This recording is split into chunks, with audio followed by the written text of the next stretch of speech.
नमस्कार मित्रांनो, आजच्या या व्हिडिओमध्ये आपण आपला TET परीक्षेसाठी जो भाग आहे नागरिकशास्त्राचा, ज्याला सिव्हिक्स असं देखील म्हटलं जातं किंवा थोडक्यामध्ये भारतीय राज्यघटनेशी किंवा भारतीय संविधानाशी संबंधित जो भाग आहे, आपण त्याची फास्ट रिव्हिजन घेणार आहोत। त्यामुळे आज आपण डिस्कशन नाही करणार, तर मॅक्झिमम सिलेबस जो आहे आपला तो कव्हर करण्याचा प्रयत्न करूया या व्हिडिओमध्ये। तर व्हिडिओला सुरुवात करूया। मागच्या व्हिडिओमध्ये आपण या बाबींची नोंद घेतली होती की राज्यघटना महत्त्वाच्या नोंदी, तरी एकदा रिव्हिजन देऊया। तर घटना समितीचे पहिले अधिवेशन दिल्ली येथे झाले 9 डिसेंबर 1946 आपण पाहिले। घटना समितीचे अध्यक्ष डॉक्टर राजेंद्र प्रसाद होते, तर घटनेच्या मसुदा समितीचे म्हणजे ड्राफ्टिंग कमिटीचे अध्यक्ष डॉक्टर बाबासाहेब आंबेडकर होते। त्यांना राज्यघटनेचं शिल्पकार म्हटलं जातं। घटना तयार करण्यासाठी लागणारा वेळ 2 वर्ष 11 महिने 18 दिवस होता, इतका वेळ लागला होता। परंतु पुस्तकामध्ये 17 दिवस आहे, कारण आपण जो शेवटचा दिवस आहे म्हणजे हाच 26 नोव्हेंबर 1949 ज्या दिवशी घटना स्वीकृत व संमत केली, तर तो दिवस कन्सिडर केला नाही। तर घटना लिहून पूर्ण होण्यास लागलेला वेळ किती, तर 2 वर्ष 11 महिने 17 दिवस। आणि जर पर्यायामध्ये 2 वर्ष 11 महिने 18 दिवस जरी दिलेलं असलं तरी आपण न कन्फ्यूज होता ते उत्तर द्यायचं। अशा वेळेस 17ला प्रिफरन्स द्यायचा, पण 17 नसेल आणि 18 असेल तर 18 उत्तर द्यायचं। घटनेची अंमलबजावणी सुरू 26 जानेवारी 1950। घटनेतील एकूण भाग आहेत 25। घटनेतील एकूण परिशिष्टे आहेत 12। ही सध्याची सिच्युएशन आहे घटनेची।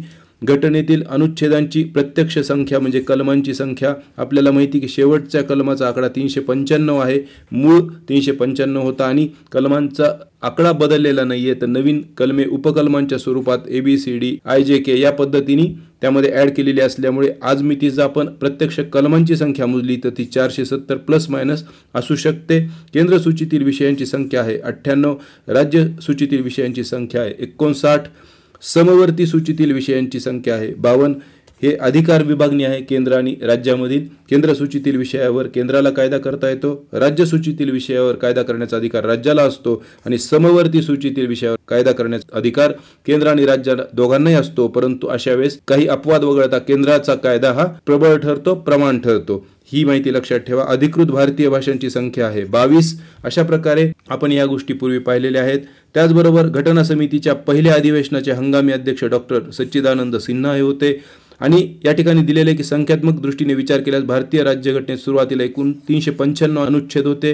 ही गोष्ट महत्त्वाची आहे। आजही शेवटचा आकडा 395च आहे, परंतु आतापर्यंत झालेल्या 106 घटना दुरुस्तीमुळे प्रत्यक्ष कलमांची किंवा अनुच्छेदांची संख्या 470 प्लस मायनस झालेली आहे। अनुच्छेद हा प्रॉपर शब्द आहे आर्टिकलला, परंतु आपण बोलीभाषेमध्ये किंवा व्यवहारामध्ये कलमे म्हणतो। कलमे म्हणजे ॲक्च्युअल सेक्शन आहे, परंतु व्यवहारामध्ये घटनेचं कलम असं बोलणं प्रचलित असल्यामुळे परीक्षेत देखील कलम असाच उल्लेख येऊ शकतो।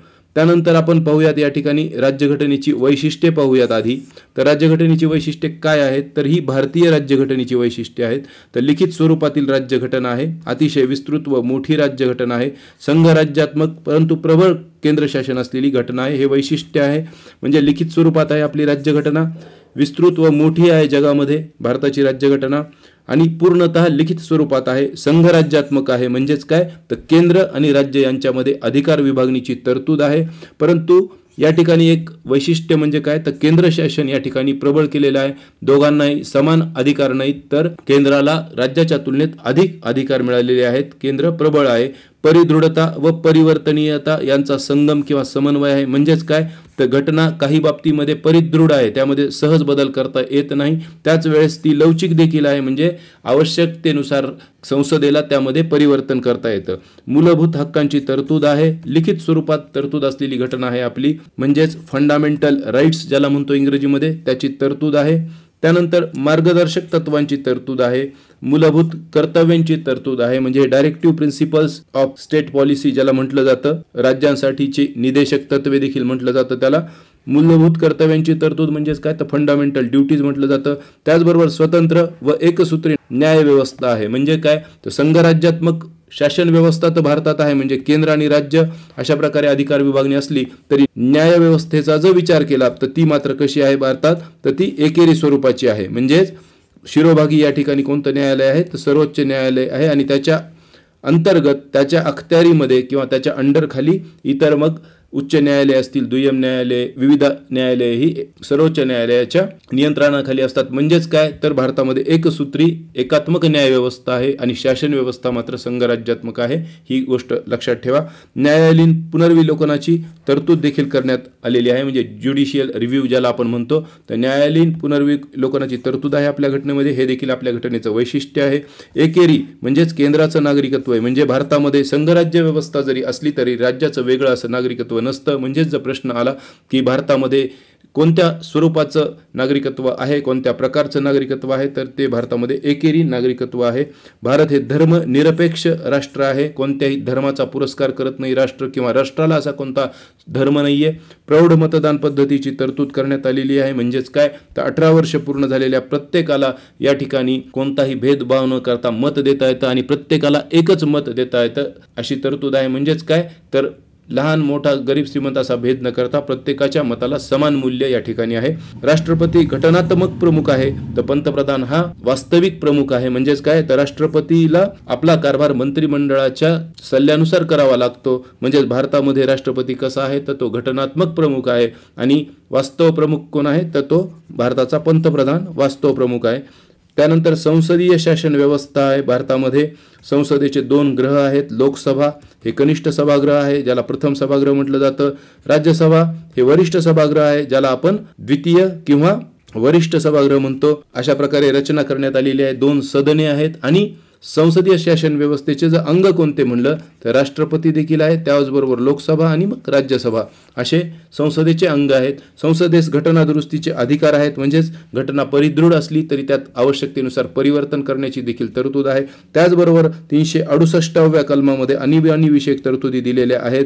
आणीबाणीची जी परिस्थिती निर्माण होते देशामध्ये राज्यामध्ये, तर अशा वेळेस 352वं कलम राष्ट्रीय आणीबाणीशी संबंधित आहे. 356वं कलम हे राज्य आणीबाणीशी संबंधित आहे. तर 360वं कलम हे आर्थिक आणीबाणीशी संबंधित आहे. 352 नुसार आणि 356 नुसार भारतात आणीबाणी जाहीर करण्यात आलेले आहेत, परंतु आजपर्यंत ही स्वातंत्र्यानंतर भारतात 360 अंतर्गत आर्थिक आणीबाणी एकदाही जाहीर केलेली नाही. तर अशा प्रकारे आपण थोडक्यामध्ये भारतीय राज्यघटनेची वैशिष्ट्ये पाहिली. त्यानंतर आता आपण पाहूयात या ठिकाणी राज्यघटनेतील ज्या तरतुदी आहेत, या तरतुदी आपण इतर देशातील किंवा इतर देशांच्या राज्यघटनेचा अभ्यास करून घेतलेले आहेत. म्हणजेच भारतीय राज्यघटनेतील ज्या तरतुदी आहेत वैशिष्ट्यपूर्ण, तर त्याचे विदेशी स्रोत काय आहेत, कोणत्या राज्यघटनांच्या आधारावर आपल्या राज्यघटनेमध्ये या पद्धतीचा किंवा त्या विशेष तरतुदीचा समावेश करण्यात आला आहे, याचा जर विचार केला तर यावर हमखास आपल्या परीक्षेमध्ये प्रश्न येतो. म्हणजे अत्यंत इम्पॉर्टंट पार्ट आहे. तर या ठिकाणी तुम्ही पहा, संसदीय शासन व्यवस्था म्हणजे लोकसभा, राज्यसभा आणि राष्ट्रपती अशा प्रकारे जी संसदीय शासन व्यवस्था भारतामध्ये आहे, तर त्याचा स्रोत कुठून आहे तर ब्रिटनच्या राज्यघटनेवरून ती घेण्यात आलेली आहे. एकेरी नागरिकत्वाची तरतूद देखील ब्रिटनशी संबंधित आहे. घटनेशी संबंधित ब्रिटनच्या लोकसभेस जबाबदार असणाऱ्या मंत्रिमंडळाची तरतूद देखील ब्रिटनच्या राज्यघटनेवरून घेण्यात आलेली आहे. म्हणजेच आपल्या भारतावर इंग्रजांचं राज्य तर त्यांची जी राज्यघटना होती त्यामधून आपण संसदीय शासन व्यवस्था, एकेरी नागरिकत्व आणि लोकसभेस जबाबदार असणाऱ्या मंत्रिमंडळाची तरतूद केलेली आहे.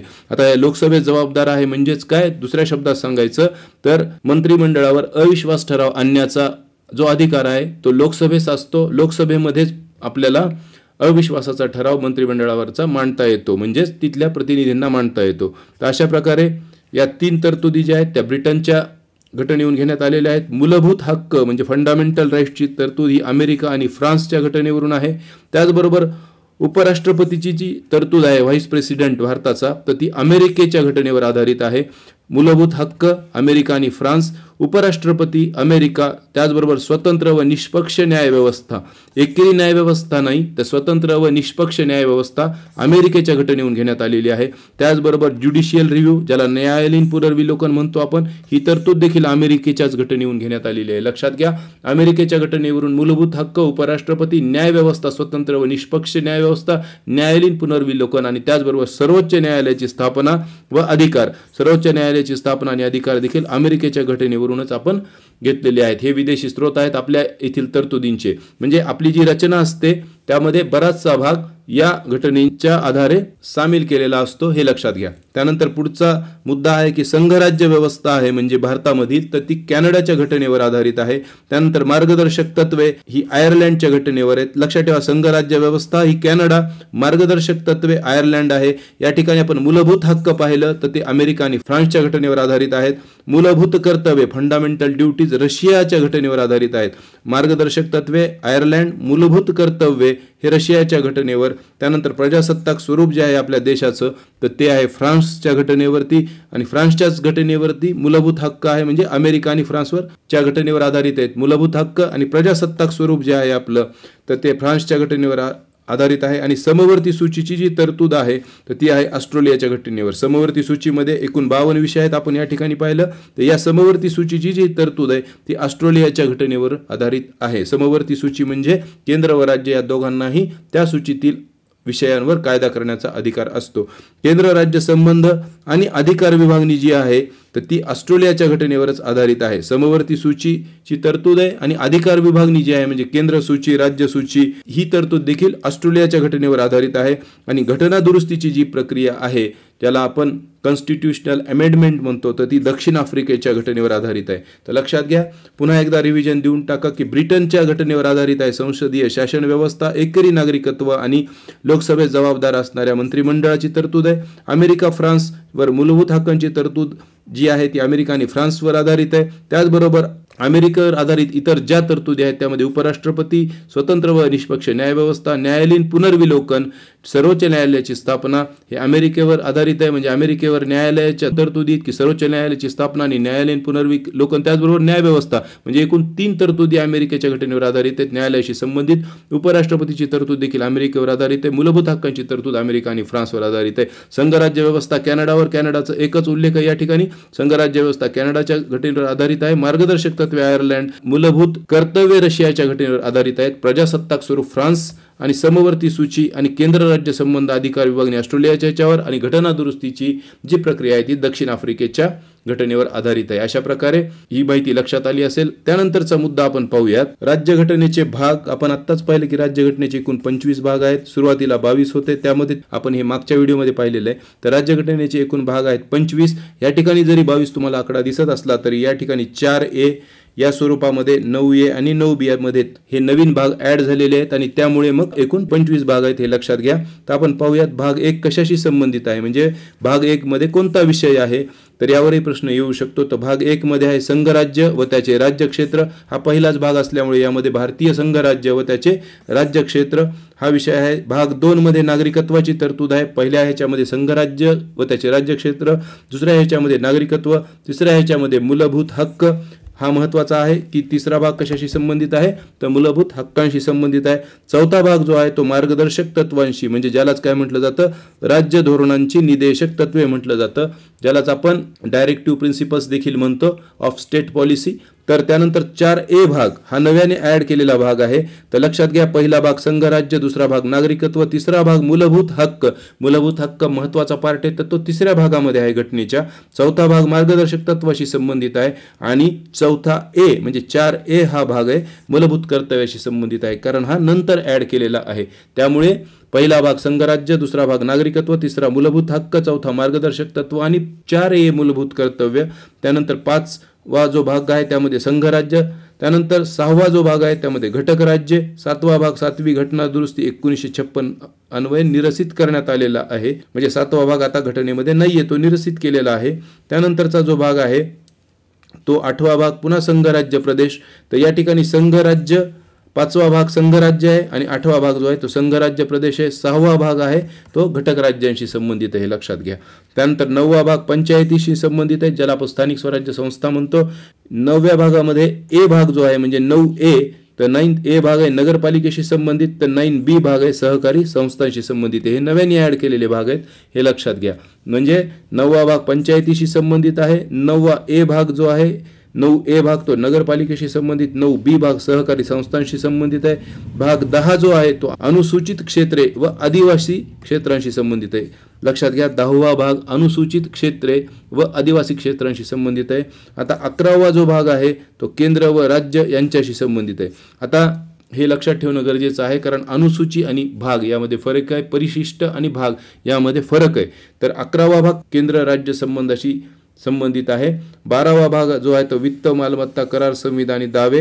13वा भाग जो आहे तो भारताच्या राज्य क्षेत्रातील व्यापार, वाणिज्य आणि व्यवहार संबंध यांच्याशी संबंधित आहे. प्रश्न आला तर लक्षात घ्या, 13वा भाग हा व्यापाराशी, वाणिज्य या बाबीशी संबंधित आहे. 11वा भाग केंद्र राज्य संबंध आहे, परंतु केंद्र राज्य संबंधित परिशिष्ट कोणते म्हणलं तर उत्तर वेगळे येणार आहे. आपण पाहूया ते. या ठिकाणी 14वा जो भाग आहे तो केंद्र राज्य यांच्या नियंत्रणाखालील सेवांशी संबंधित आहे. 14वा भाग. 14A भाग न्यायाधिकरणांशी संबंधित आहे. 15वा भाग निवडणुकांशी संबंधित आहे. हे महत्त्वाचं आहे, लक्षात ठेवा. भारतीय घटनेतील 15वा भाग हा निवडणुकांशी संबंधित आहे. 16वा भाग हा विविक्षित वर्गांकरता विशेष तरतुदी. त्यानंतर हा महत्त्वाचा आहे, 17वा भाग हा राजभाषा या विषयाशी संबंधित आहे. लक्षात घ्या, त्यामध्ये निवडणुकाशी संबंधित 15वा आहे, 17वा राजभाषांशी संबंधित आहे, 14A हा न्यायाधिकरणांशी संबंधित आहे. 18वा भाग महत्त्वाचा आहे, आणीबाणी विषयक तरतुदींशी संबंधित आहे. म्हणजे 18, 17 आणि या ठिकाणी 15 हे भाग आपल्याला महत्त्वाचे आहेत. 15वा निवडणुकांशी संबंधित, 17वा राजभाषांशी संबंधित आहे, तर 18वा आणीबाणी विषयक तरतुदींशी संबंधित आहे. 19वा भाग संकीर्ण आहे आणि 20वा देखील महत्त्वाचा आहे, घटना दुरुस्तीशी संबंधित आहे. 20वा भाग घटना दुरुस्तीशी संबंधित आहे. 21वा भाग आणि 22वा भाग परीक्षेच्या दृष्टीने नाही विचारले जाणार, त्यामुळे लक्षात ठेवा. या ठिकाणी आपल्याला 15वा भाग निवडणुकांशी संबंधित, 17वा भाग राजभाषांशी संबंधित, 18वा भाग आणीबाणीशी संबंधित आहे आणि 20वा भाग घटना दुरुस्तीशी संबंधित आहे. अशा प्रकारे हे भाग तुम्ही लक्षात ठेवा. त्यानंतर आपण पाहूया राज्यघटनेच्या अनुसूची, ज्याला आपण परिशिष्टे असं म्हणतो.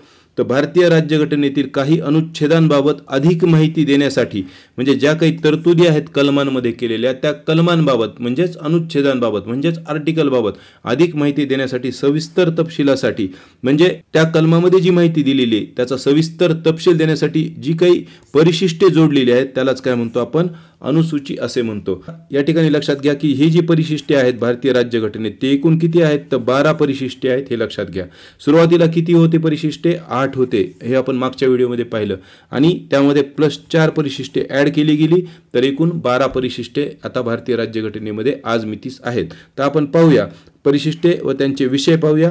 तर पहिले परिशिष्ट घटक राज्य व संघराज्य प्रदेश यांच्याशी संबंधित आहे. आता या ठिकाणी भाग आणि परिशिष्टे यामध्ये गल्लत आपल्याला करायची नाही आहे. तर पहिलं परिशिष्ट घटक राज्य व संघराज्य प्रदेशाशी संबंधित आहे आणि या ठिकाणी पहिला भाग हा संघराज्य व त्याच्या राज्यक्षेत्राशी संबंधित आहे. असा फरक तुम्ही लक्षात घ्या, एक टेबल करून सेपरेट. त्यानंतर या ठिकाणी दुसरी अनुसूची किंवा दुसरे परिशिष्ट उच्च पदस्थांची वेतने, ज्यामध्ये राष्ट्रपती, उपराष्ट्रपती इत्यादी जी काही उच्च पदस्थ आहेत घटनात्मक पदावरचे किंवा घटनात्मक पद आहेत त्यांचे वेतने दिलेली आहेत दुसऱ्या परिशिष्टामध्ये किंवा दुसऱ्या अनुसूचीमध्ये. तर लक्षात घ्या, पहिलं आहे घटक राज्य व संघराज्य प्रदेश, दुसरं परिशिष्ट आहे उच्च पदस्थांची वेतने पगाराशी संबंधित, तिसरं परिशिष्ट आहे पदग्रहण समयीच्या शपथांचे किंवा प्रतिज्ञांचे मसुदे, म्हणजेच घटनेतील जी पदे आहेत त्यांच्या वेतनांशी संबंधित दुसरं परिशिष्ट आहे. तर त्यांना जी शपथ घ्यायची आहे पदावर जाताना तर त्याचे मसुदे दिलेले आहेत तिसऱ्या परिशिष्टात. चौथ्या परिशिष्टामध्ये राज्यघटनेतील जागांची वाटणी दिलेली आहे. 5व्या परिशिष्टामध्ये आसाम, मेघालय, त्रिपुरा व मिझोराम वगळता इतर अनुसूचित क्षेत्रे आणि आदिवासी क्षेत्रांचे प्रशासन आणि नियंत्रण दिलेले आहे. तर लक्षात घ्या, आसाम, मेघालय, त्रिपुरा आणि मिझोराम वगळता इतर जी काही अनुसूचित क्षेत्रे आहेत, आदिवासी क्षेत्रे आहेत त्यांचं प्रशासन आणि नियंत्रण 5व्या परिशिष्टात आहे. 6व्या परिशिष्टात आसाम, मेघालय, त्रिपुरा व मिझोराम राज्यातील आदिवासी क्षेत्रांचं प्रशासन दिलेलं आहे. म्हणजेच 5वं आणि 6वं परिशिष्ट जे आहे ते आदिवासी क्षेत्रांच्या प्रशासनाशी संबंधित आहे. 6व्या परिशिष्टामध्ये आसाम, मेघालय, त्रिपुरा आणि मिझोराम यांचा संबंध येतो, त्यांच्याशी संबंधित आहे. 5वं परिशिष्ट हे 4 राज्य वगळता इतर आदिवासी क्षेत्रांच्या प्रशासनाशी संबंधित आहे. आता या ठिकाणी ही तळटीप पहा. प्रत्यक्षात मार्गदर्शक तत्वे कलम 38 ते कलम 51 मध्ये दिलेली आहेत. या ठिकाणी तुम्ही जर पाहिलं मार्गदर्शक तत्वांमध्ये आता पुढे तर तुमच्या लक्षात येईल की प्रत्यक्षात मार्गदर्शक तत्वे कलम 38 ते कलम 51 मध्ये दिलेली आहेत. कलम 36 मध्ये राज्याची व्याख्या दिलेली आहे, तर कलम 37 हे मार्गदर्शक तत्वांचे स्वरूप व महत्त्व या संबंधी आहे. म्हणजेच मार्गदर्शक तत्व या विभागाखाली आपण कलम 36 ते 51 असं जरी म्हटलं तर 36व्यामध्ये राज्याची व्याख्या दिली आहे आणि 37 मध्ये काय दिलेलं आहे तर मार्गदर्शक तत्वांचे स्वरूप आणि महत्त्व दिलेले आहेत. आणि मग प्रत्यक्ष मार्गदर्शक तत्व कुठून सुरू होतात तर ते सुरू होतात 38व्या कलमापासून सुरू होतात. 38 ते 51व्या कलमामध्ये. ही माहिती तुम्ही लक्षात घ्या. त्यानंतर पुढचा मुद्दा पाहूयात आता आपण. 7वं परिशिष्ट जे आहे घटनेचं ते आहे केंद्र राज्य अधिकार विभागणीशी संबंधित. आत्ताच आपण पाहिलं की कोणता भाग केंद्र राज्य अधिकार विभागणीशी संबंधित आहे तर या ठिकाणी तुम्ही पहा केंद्र राज्य संबंधाचा भाग आहे 11वा. मात्र केंद्र राज्य अधिकार विभागणी म्हणजे केंद्र सूची राज्य सूची आणि समवर्ती सूचीची जी तरतूद आहे ती आहे 7व्या परिशिष्टामध्ये. 8वं परिशिष्ट अधिकृत भारतीय भाषांचा उल्लेख आहे. आपण पाहिलं 22 भाषा आहेत तर अधिकृत भारतीय भाषांचा संबंधित परिशिष्ट आहे 8वं परिशिष्ट. 7वं केंद्र राज्य अधिकार विभागणी म्हणजे केंद्र सूची राज्य सूची समवर्ती सूचीची तरतूद 8व्या परिशिष्टामध्ये अधिकृत भारतीय भाषांचा उल्लेख आहे. आपण मागच्या व्हिडिओमध्ये पाहिलं की सुरुवातीस घटनेत 8 परिशिष्टे होती. आता ही नवीन 4 परिशिष्टे ऍड करण्यात आली म्हणून आता संख्या आहे 12. परिशिष्टांची एकूण संख्या किती आहे सध्या असं विचारलं तर आहे 12. 9वं परिशिष्ट 1951 मध्ये ऍड करण्यात आलं. यामध्ये आहे न्यायालयीन कक्षेबाहेरील कायदे आणि नियम विषयक तरतुदी. म्हणजे या परिशिष्टामध्ये समाविष्ट केलेला जो विषय आहे तो न्यायालयीन कक्षेबाहेर येतो अशी ती तरतूद आहे. परंतु अलीकडे काही सर्वोच्च न्यायालयाचे निर्णय त्याच्याशी संबंधित आलेले आहेत तेही आपल्याला माहीत असणं गरजेचं आहे. 10वं परिशिष्ट 1985 मध्ये ऍड केलं. या जोड्या लावा देखील येऊ शकतं की परिशिष्टांचं नाव दिलं जाईल 9व 10व 11व 12व आणि या ठिकाणी इसवी सन दिलेले असतील. तर 9व 1951 मध्ये म्हणजे अगदी सुरुवातीलाच आहे. 10व 1985 मध्ये पक्षांतराच्या कारणावरून अपात्र ठरविण्यासंबंधित तरतुदी. 10वं परिशिष्ट 1985 मध्ये पक्षांतराशी संबंधित आहे. 11वं परिशिष्ट 1992 मध्ये आणि 12वं देखील 1992 मध्ये. हे लक्षात ठेवणं सोपे आहेत. पंचायतीचे अधिकार प्राधिकार आणि जबाबदाऱ्याशी संबंधित आहे तर हे आहे नगरपालिकांचे अधिकार प्राधिकार आणि जबाबदाऱ्या म्हणजे हे ग्रामीण स्थानिक स्वराज्य संस्थेशी संबंधित आहे असं म्हणता येईल. आणि हे शहरी किंवा नागरी स्थानिक स्वराज्य संस्थांशी संबंधित आहे असं आपल्याला म्हणता येईल लक्षात ठेवण्यासाठी. तर अशा प्रकारे आपण पाहिलं घटनेचे भाग पाहिले परिशिष्ट म्हणजे अनुसूच्या देखील पाहिल्या. आता त्यानंतर आपण पाहूया पुढचा मुद्दा की भारतीय राज्यघटनेतील काही महत्त्वाचे अनुच्छेद आणि कलमे पाहूयात आपण या व्हिडिओमध्ये. तर या ठिकाणी राज्यघटनेतील महत्त्वाचे अनुच्छेद व कलमे 12 ते 35 यामध्ये मूलभूत हक्कांची तरतूद आहे. 51A मध्ये मूलभूत कर्तव्य आहेत म्हणजे फंडामेंटल ड्युटीज ज्या रशियाच्या घटनेवरून आपण घेतलेल्या आहेत. मूलभूत हक्क आपण अमेरिका आणि फ्रान्सच्या घटनेवरून घेतलेले आहेत हे तुम्ही लक्षात घ्या.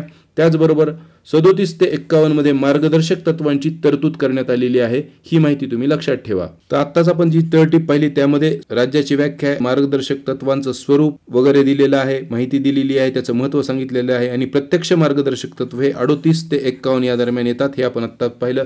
आता मार्गदर्शक तत्वाची तरतूद आपण कोणत्या घटनेवरून घेतली तर त्याचं उत्तर आहे आयर्लंडवरून घेतलेली आहे. ही माहिती अशा पद्धतीने कोरिलेट करता आली पाहिजे. त्यानंतर घटनेतील महत्त्वाची कलमे पहा. घटनेचं कलम 17 परीक्षेमध्ये हमखास विचारलेला असतो प्रश्न यावर.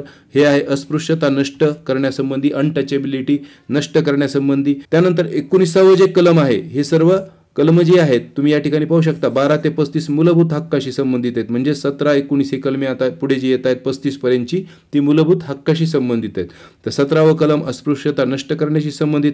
19वं कलम स्वातंत्र्याचा हक्क आहे. 21वं कलम जे आहे ते जीवित व व्यक्ती स्वातंत्र्याची हमी या संबंधित आहे. आता यातील काही कलम भारतीय नागरिकांसाठी आहेत फक्त तर काही तरतुदी ज्या आहेत त्या भारतीय आणि परकीय नागरिकांसाठी देखील उपलब्ध आहेत. तर या ठिकाणी 21वं कलम जे आहे ते सर्वांसाठी आहे जीवित व व्यक्ती स्वातंत्र्याची हमी. 21A हे कलम प्राथमिक शिक्षणाचा हक्क महत्त्वाचा आहे TET परीक्षेच्या दृष्टीने. तर 21A कलम जे आहे ते प्राथमिक शिक्षणाचे हक्क याच्याशी संबंधित आहे. त्यानंतर कलम 24 जे आहे ते बालमजुरीस प्रतिबंध याच्याशी संबंधित आहे.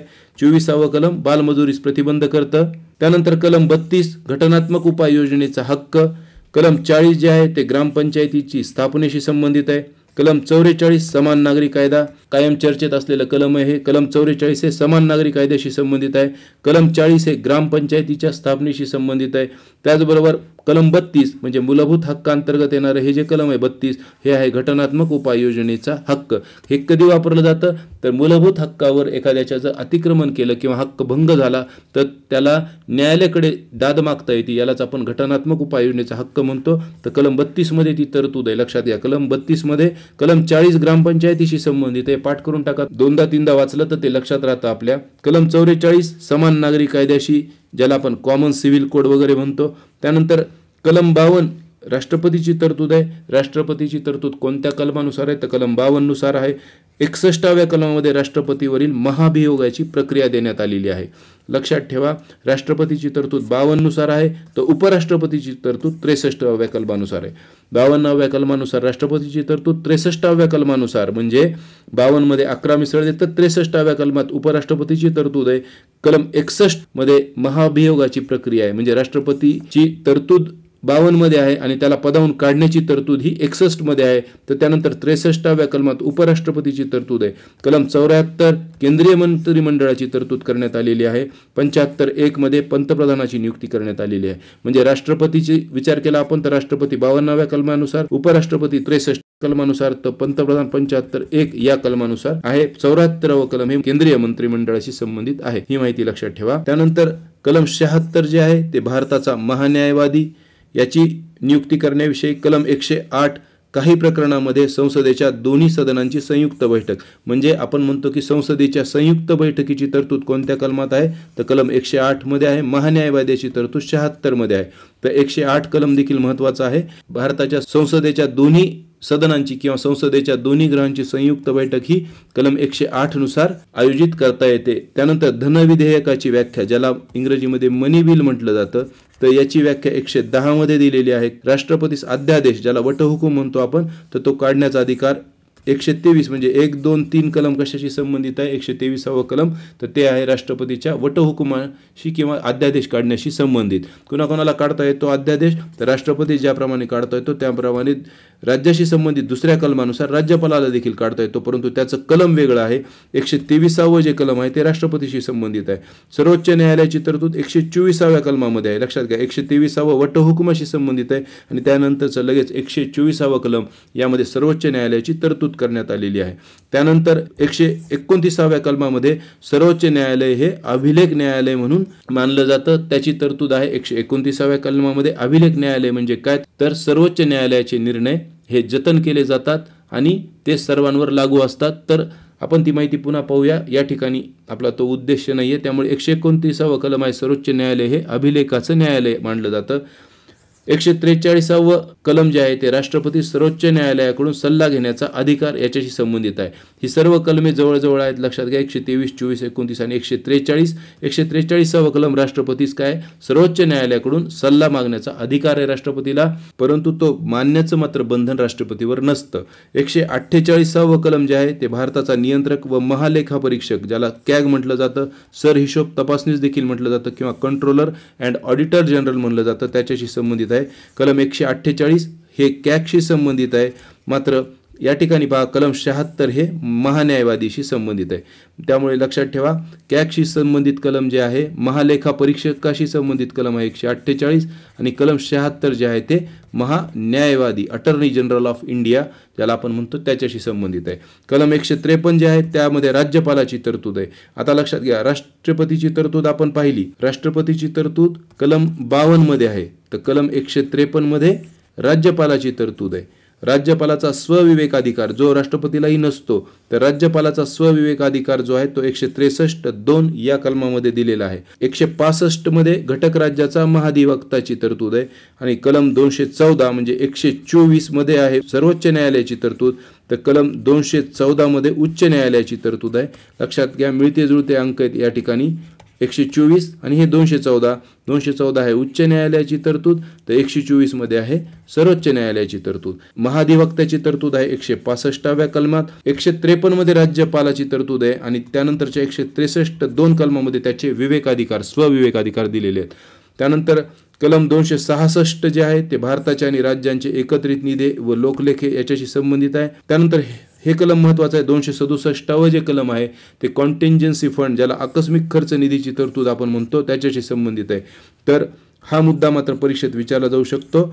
280 कलम वित्त आयोग, त्याचबरोबर वित्त आयोगाचे अध्यक्ष देखील आपल्याला विचारले जातात. तर कलम 280 कोणाशी संबंधित आहे तर वित्त आयोगाशी संबंधित आहे. प्रचलित वित्त आयोगाचे अध्यक्ष विचारले आपल्याला. 16वा वित्त आयोग आहे सध्या, तर त्याचे अध्यक्ष कोण आहेत तर डॉक्टर अरविंद पानगडिया हे 16व्या वित्त आयोगाचे अध्यक्ष आहेत. आता या 16व्या वित्त आयोगाची स्थापना कधी झाली होती तर 31 डिसेंबर 2023 रोजी झाली होती. अलीकडेच त्यांनी आपला अहवाल देखील सादर केलेला आहे. हा आयोग काय करतो तर केंद्र सरकार आणि राज्य सरकार यांच्यामध्ये जे करांचं वितरण कसं करावं याबद्दलच्या शिफारसी वगैरे तो करतो. म्हणजे 16व्या वित्त आयोगाच्या शिफारशी या 2026 म्हणजे 1 एप्रिल 2026 पासून पुढील 5 वर्षासाठी म्हणजेच 2026 ते 2031 या कालावधीसाठी लागू असणार आहेत, हे लक्षात घ्या.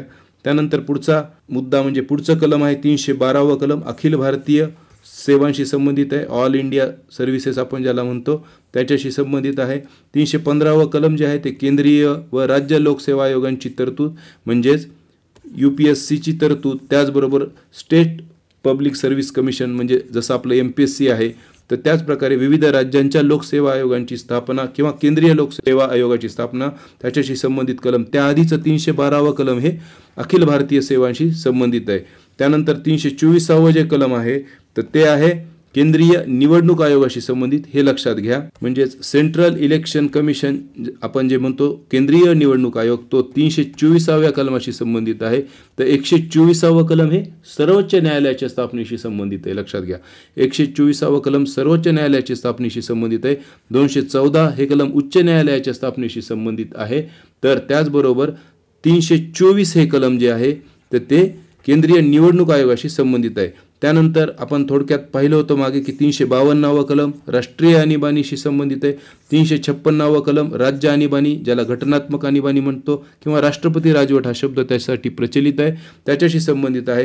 360वं कलम आर्थिक आणीबाणीशी संबंधित आहे. आत्तापर्यंत कोणती आणीबाणी भारतात लागू करण्यात आलेली नाही असा प्रश्न आला तर आर्थिक आणीबाणी अद्याप लागू करण्यात आलेली नाही. राष्ट्रीय आणीबाणी भारतात लागू करण्यात आलेली होती आणि राज्य आणीबाणी ही बऱ्याच वेळा लागू करण्यात आलेली आहे. त्यानंतर 361वं कलम राष्ट्रपती राज्यपाल व राजप्रमुख यांना संरक्षण जे काही देण्यात येतं त्या पदावर असताना त्याच्याशी संबंधित आहे, महत्त्वाचा मुद्दा आहे. 368वं कलम परीक्षेत विचारलं जातं की घटना दुरुस्तीच्या प्रक्रियेशी संबंधित आहे आणि घटना दुरुस्ती प्रक्रियेची जी तरतूद आहे ती आपण कोणत्या घटनेवरून घेतलेली आहे तर दक्षिण आफ्रिकेच्या घटनेवरून घेतलेली आहे, हे लक्षात घ्या. तर अशा प्रकारे आपण ही महत्त्वाचे मुद्दे पाहिले. हा व्हिडिओ आत्ताच 40 मिनिटाचा होतोय जवळपास, त्यामुळे आपण या ठिकाणी थांबूया. पुढच्या व्हिडिओमध्ये आपण मूलभूत हक्क, मार्गदर्शक तत्वे आणि मूलभूत कर्तव्ये यांची माहिती घेऊया. जर हा व्हिडिओ तुम्हाला आवडला तर नक्की लाईक करा, कारण लाईकची संख्या खूप कमी आहे आपल्या व्हिडिओसाठी, त्यामुळे प्रेरणा मिळत नाही नवीन व्हिडिओ करण्यासाठी. त्याचबरोबर मित्रांना शेअर करा आणि तुमच्या काही सूचना असतील तर कमेंटमध्ये सांगा. धन्यवाद.